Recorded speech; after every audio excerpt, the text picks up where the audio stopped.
magtanim ulit tayo dito ng ano. Ano tayo ng ano ng ginawa na kasi natin yung ano, yung ating talong doon. Kasi yung ating talong naroon kasi sa kuwan, sa may ating self watering. Kasi sila marami doon. Ngayon yung talong kasi natin, kuwan, nangangailangan yun ng malawak na kuwan na matataman, kaya na makakalatan yung kanyang ugat. Kaya ang nangyari, parang nahihirapan siya doon. Kaya ngayon ang ating gagawin, ilipat natin dito. Maganda yan dito sa kuwan. Kasi dito paano kasi yun dalawa. Kaya ano kasi natin mapaghiwalayin. Ito nang pang problema ay hindi maghiwalay. Parang magkakambit na yung kanyang ano parang magkakambit na.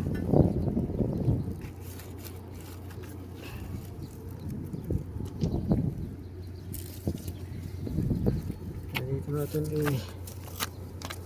dito nga lang ang masyadong mabakong ilalim.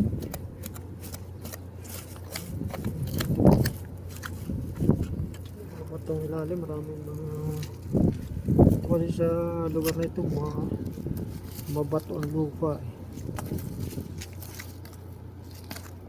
pero kahit mabato okay lang yan.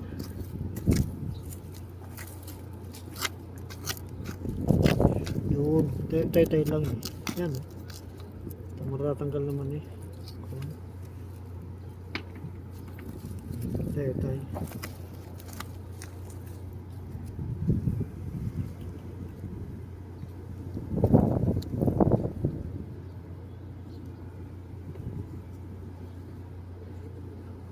Ito yung pang counting.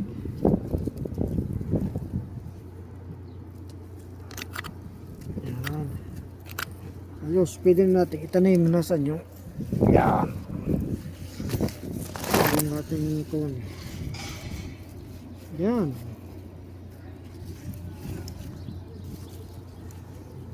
Ito, meron siyang kulitis. May kulitis pa siyang kasama. Yan ang kanyang barkada.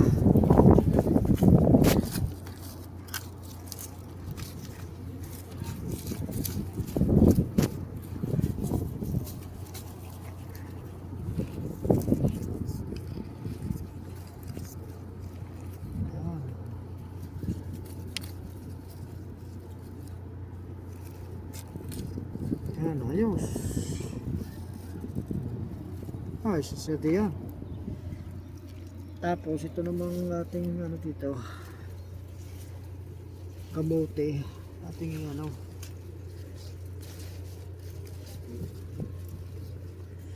ibaon naman natin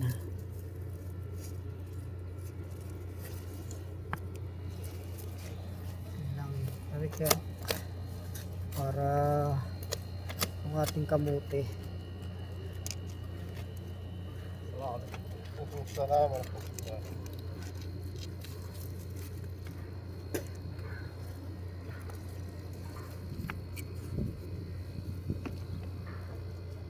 Yan.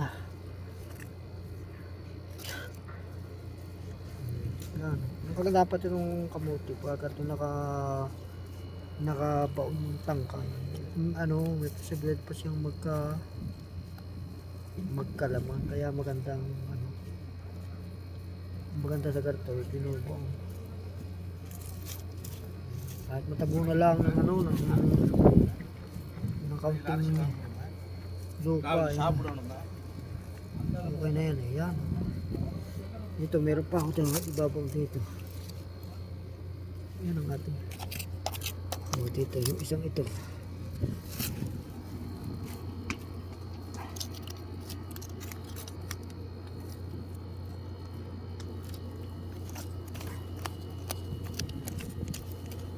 Nakakagandaan kasi pagka binabaw ang kamuti naganta lalo kapag binabaw tangkay. magkatalbo sila ng ano. Nabunot uli.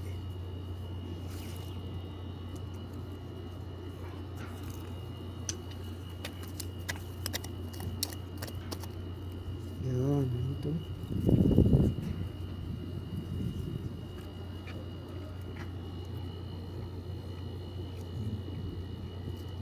Tapos tatakan ulit itong bato. Yan. Ayos. Ganyan lang ating ginagawa.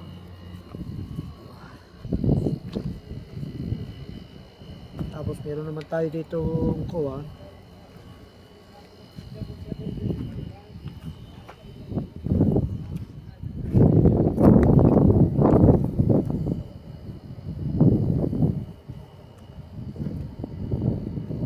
Hindi natin itanim sa kuwan dito sa likod dito. Para kung ano,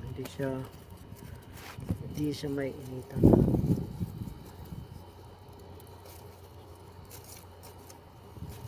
Yung magandang ganyan na ano yung sa self watering. Maganda kasi doon. Yung bagang self watering ano, hindi ka mamomroblema sa kuwan na sa pagdidilig. Kasi pag namin sila muna dilig, okay na.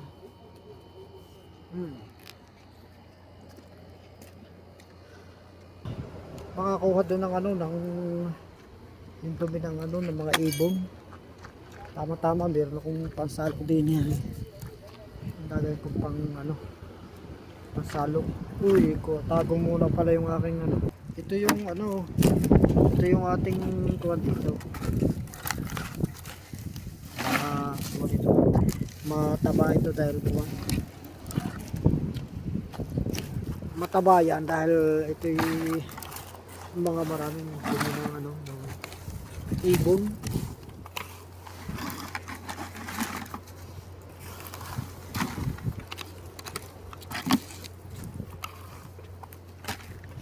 Kaya yan ang kinukuha natin. Uy.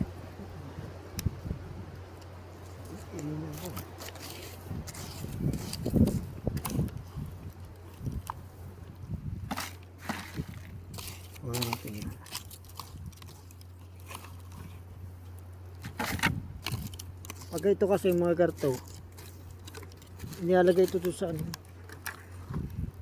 kapag medyo mahina halimbawa yung ating meron kasi mga bata pa na parang mahina siya. Ito kasi mga ano na yung compost na ito, yung kasamang tuyong dahon, tuyong tsaka yung dumi ng ibon.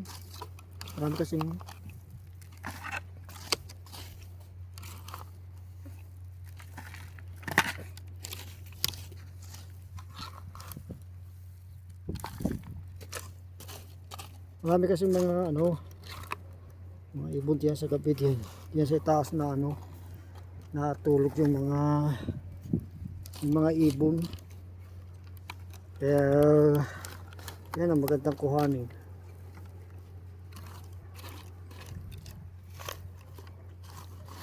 Dito naman ang maganda ilagay. Kasi minsan ang alaman kapag halimbawa yung bata pa, yung mga ugat niya ano, di pa na gapang masyado, kaya sila kailangan tulungan. Pero pagka naman sila nakalaki na, kahit pabayaan mo na, kasi kaya na nila yung sarili. Ngayon, habang bata pa, ito marami din tayong nakuha na sa timbari. Dito marami pa yun. Yan, kagata ito yung mga ito yan, nadali ay mga compost na yan. Compost na yan ang maganda ilagay sa kaya pagka tayo may halaman na para mahina doon ang kuwan, mahina tutulungan natin. Tapos yan ang ating ilalagay ang mga ganyan. Yan, ganito lang ating kuwan pagka sige. Kaya yung ating mga halaman ganyan. pagka may mga bago, ito di mga bata pa yung nakatanim dyan, lalagyan natin sila ng ano, ng mga compost na ganyan, mga compost.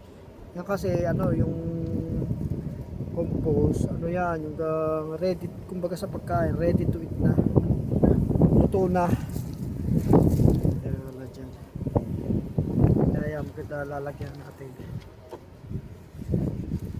Yan katulad ng ganyan, yung parang magandaan kasi na yan, may mga beneficial bacteria na yan na nariyang kasama. Tapos yan na yan, ano, yan dadami. Ato din, may bago tayong tanim. Yan, dyan, ano, tapos dito pa.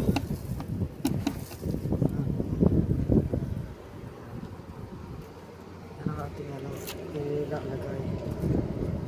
Ating, ano dito,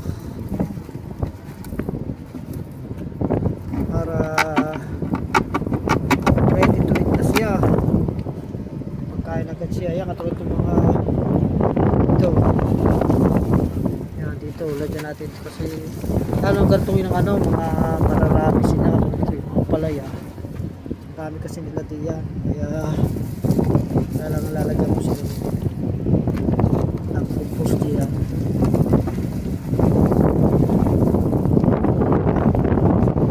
Ito, dagdagan pa rin natin ito ng ano.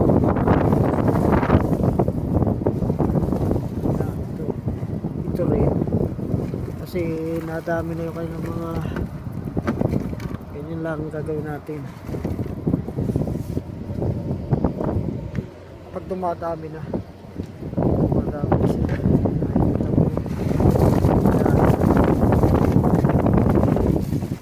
nagdagdag lang mga ganyan. Yan, dapat radyan na yan pagka lupang lupa nila dyan ng compost. Yan, pwede meron tayo tinanim dito kahapon lang ano ng ampalaya. Lagyan natin ng ano ng ayan, ayos. Ito mahinal dito yung ano. Yan ang pagkos ng ating ano, ng ating upo. Ganyan para bakit? Ayan naman ganyan kapag hindi nakalaki na. Wala tayong problema dyan.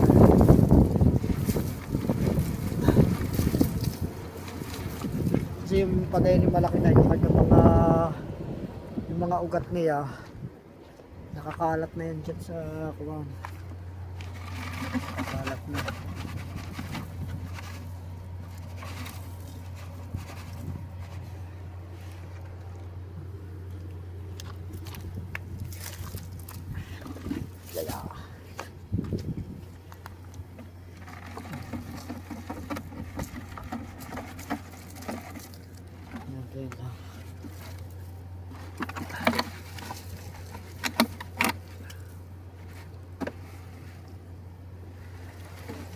Kasi ito mga bagong tanim natin.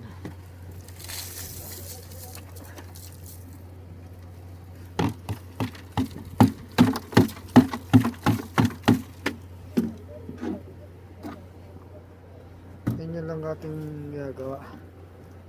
Kapag ano kuya katulad na yun, may compost na yun.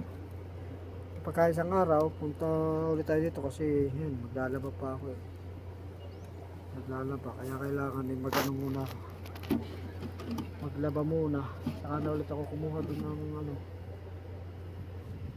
saka muna ulit tayo kumuha. Ito mga kartong kawan, tangkay ng malunggay yan, dapat yan nilalagay na ganyan kasi maganda yan na ano, maganda yan, nagiging nadidecompose yun na.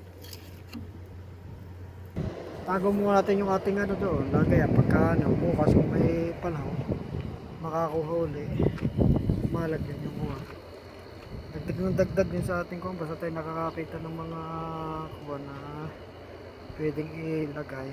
Ayos. Kasi ang kagandahan kasi niya kapag ano, kahit ka na maglagay ng mga kuha, mga pataba, kagandahan pati din sa mga dahon-dahon na yung mga naging ano na compost. Yun ay hindi agad na ubos. Kaya maganda, di patuloy sila, may makakain dyan. Diba? Tsaka yan, ang lalagay lang naman yung ganyan. Diba? Parang medyo mahina yung ating tanim. Yun ang lalagyan. Basta makita kayo na ano, medyo mahina siya. So, isang halaman na naiiwan sa paglaki. Ito ano, lalagyan mo lang ganyan mga compost para siya makahabol. Lalo na yung ano, yung mga napatanim natin na medyo marami, katulad dito. Dito dami kong napatanim oh. Sobrang dami. Kasi ang hirap akong pagpaghiwa-hiwalayin mo yan eh. Okay, hirap. Tapos ang gagawin naman din yan kapag yan may mga ano na, pagkakapangin mo lang yan. Pagkapangin. Yung kuhan. Kaya kailangan namang pagkapangin nyo para siya makakuha siya ng ano, ng mga sustansya doon sa ibang lugar. Di bang medyo malayo sa kanyang puno. Para ano, mas mabilis siyang maka ano, kaysa doon sa halimbawa wala tang sustansya. Hindi niya kukuhanin doon sa ano, sa puno niya, doon magagaling, ano, matagal yung bago ano. Hindi kaya na yung ano, mas mong malapit na doon sa kanya sa tangkay niya. Oh, nakakakuha na siya doon ng ano, ng mga kailangan niyang nutrients. Mabilis siyang lalaki. Kagaya nitong mga kamuting ito, dito mo dati yung mga kamuti na yan, ano, hinay niya. Tamo yung ating mga maibaon yung kanyang mga tangkay. Oh, gumanda na yun na kamuti. Lumaki na yung kanyang mga ano, mga dahon. Pagka ganyan, ang ano na, naglago ka na yan. Pagka ano, pwede na yan makakuha na ng ano, ng mga talbos. Yung ganyan. Tulad nito, tinan mo yung kamatis dito sa may ilalim dyan. Parang medyo ano siya eh. Parang medyo mahina siya. Yan pagka ano, makakuha ng ano, ng compost. Tapos, lalagyan mo ng compost yan.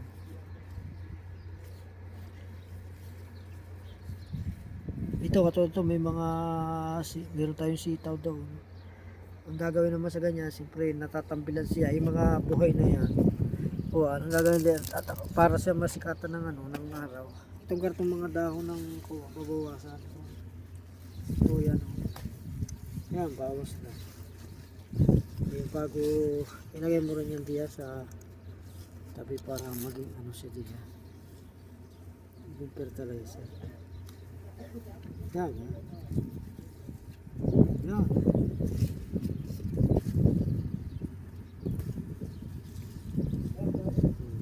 Fertilizer pa siya diya. Yan. Ganyan. Okay, yung kamatis mo dito na kuwan, masisikatan na siya ng ano, ng araw. Tama, mayroon pa doon palang bawang. Bawang, nakakapagtanim pala ako dati ng bawang. Ngayon, masisikatan na yun. Ganyan lang ang ginagawa kapag ay, mayroon pala akong kamatis doon. Ano ba ito? Ay, hindi natin niya kung mabubuhay pa itong talong pala ito. Pero natin di yung ano, nakita natin yung talong. Baka sakaling mabubuhay pa. Maganda naman din eh. Yung dinimit. Tapos takloban na lang natin ng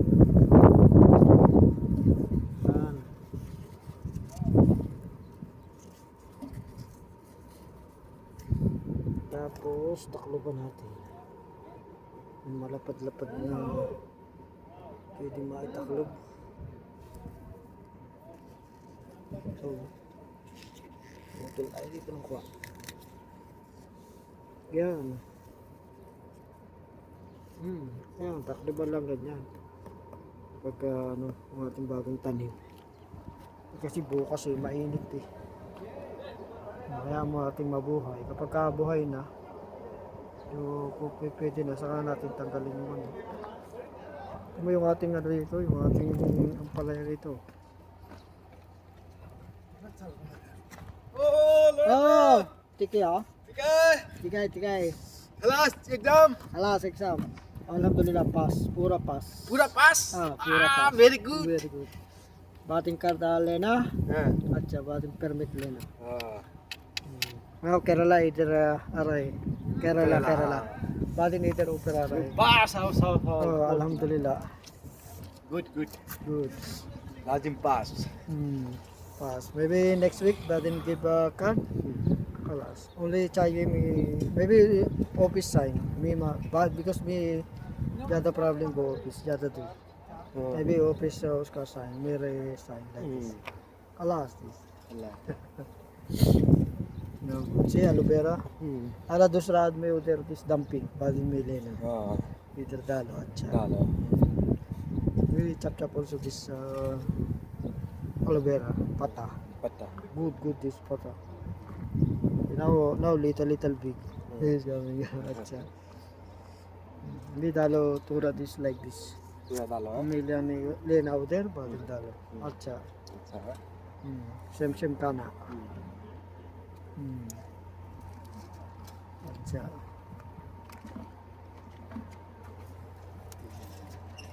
ठीक अच्छा है वैसे कियास अभी आ रहा है ये aloe vera new aloe vera this new you. या पूरा न्यू कर दे टमाटो है हो रहा है दिस वन दिस में लेना उधर मालूम आधा पैर उधर पैर दिन से हाँ भी computer this SIM like this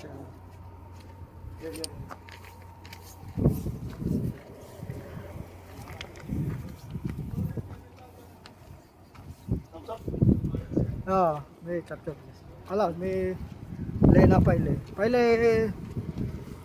पाले अभी अलास Halas. मैं बनाया पाल बनाया And good, huh? हाँ गुड पहले दिशा अबे मालूम दिशा Beach, huh? नो माय बीच इस आपका डंपिंग बाद में लेना Views na, beach. या बीच आ रहा है Beach, बाद में दिशा अच्छा दिस वन करला अच्छा बरं केरला दिस ज़्यादा हवा बाद में लाइक दिस खराब ज़्यादा हवा पहले ज़्यादा हवा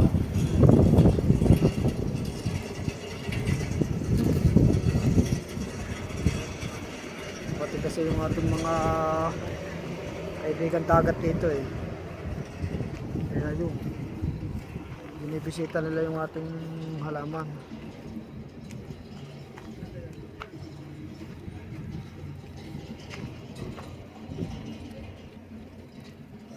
kaya ganyan lang at mga tayo natin dito yung mga natin pampataba dito kinukuha lang natin dyan sa mga tabi-tabi yung mga libre ayos na yan kaysa naman sa tayo kumabihin tsaka ang kagandahan ng ganyan masustansya ganyan pampahaba ng buhay siya kaya maganda yung ganyan may plastic doon kaya nagka-plastic doon ito yung ating gabi buhay na ang ating gabi ito pala mayroong pa rin gabi doon ano pala suloy na rin pala yan ang ating gabi gabi suloy na ito kailangan nila dyan ng ano kalalagyan ko dito ng kuwan kasi yung gabi din ng para medyo mahina yung ating ating gabi photo tayo photo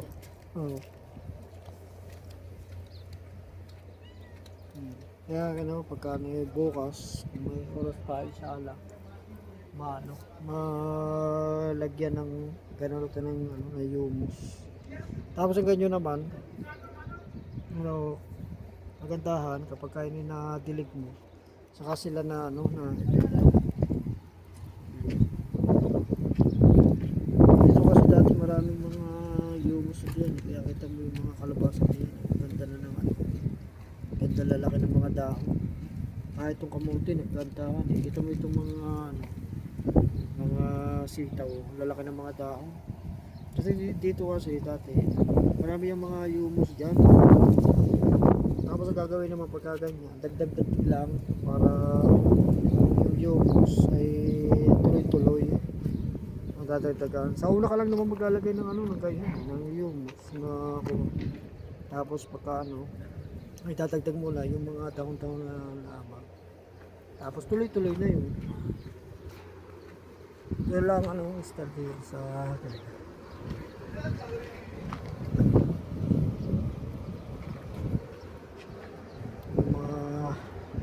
yung mga talong natin naman makalaki.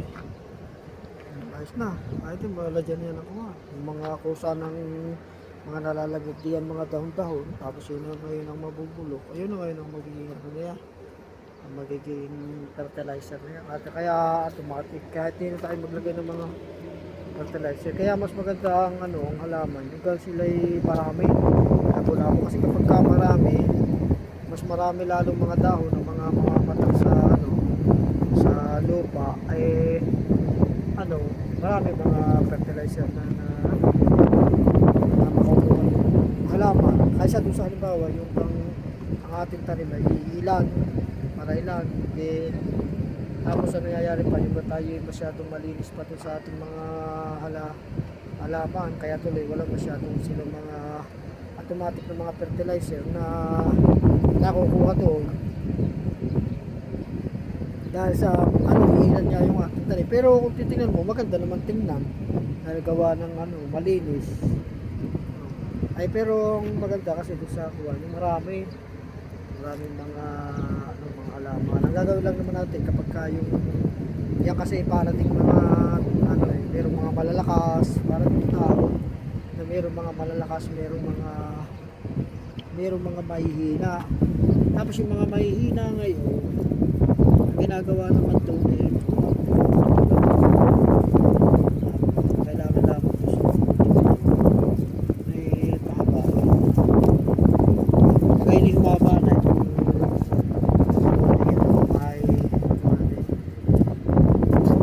kasi hindi yung makabot doon sa baba para pagka nakabot siya doon sa baba ay paul natin doon sa baba. Ako yung katulad na rin ito kaya namin natin